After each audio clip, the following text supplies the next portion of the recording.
এইটো খিচিৰি দেখিলে খাওঁ খাওঁ লাগিব সেইটো জানো হয় নাই কওকচোন বাৰু আপোনাৰো ভাল লাগিছে বলক ৰেচিপিটো সম্পূৰ্ণকৈ চাই লওঁ বিশেষকৈ মঙলবাৰে পিঁয়াজ নহৰু খোৱা বহুত মানুহ থাকে বা বেলেগ বাৰতো নোখোৱা থাকে তেওঁলোকে এইটো খিচিৰি ট্ৰাই কৰিব পাৰে মই সকলো পাচলি অলপমান ডাঙৰ ডাঙৰ চাইজত কাটি লৈছোঁ ইফালে মই অকল ধোৱা মগু দিছোঁ আৰু চাউল দিছোঁ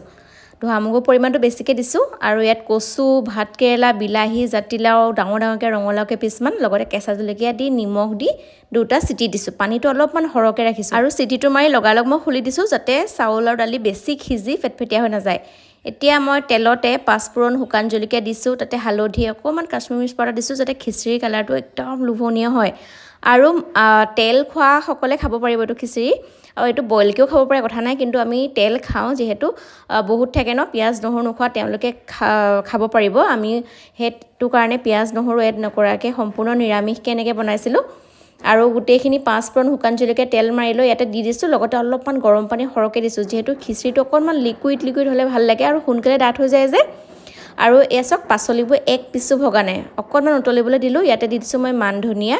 আৰু এয়া চাওক খুব ধুনীয়াকৈ হৈ গৈছে এতিয়া খোৱাৰহে কথা আৰু দেই এয়া চাওক ৰঙালাও পিচ একদম ধুনীয়াকৈ কোমলকৈ সিজি গৈছে কিন্তু ভাগি গেলগেলীয়া হৈ যোৱা নাই দেই এতিয়া মই লৈছোঁ এখন কলপাত তাতে দিছোঁ গৰম গৰম খিচিৰি এয়া কচু একদম ধুনীয়াকৈ সিজি গৈছে লাও সিজি গৈছে ভাগি যোৱা নাই লগতে এয়া অকল নিমখ দি থোৱা ভোট জলকীয়া এপিচ দিছোঁ আৰু লগতে এপিচ পাপৰ এয়া আছিলে মঙলবাৰৰ সাজটো মানে সম্পূৰ্ণ নিৰামিষ হয় আৰু আপুনি যদি এইটো খিচিৰি ভাল পায় এটা কমেণ্ট কৰি যাব লগতে শ্বেয়াৰ কৰি দিব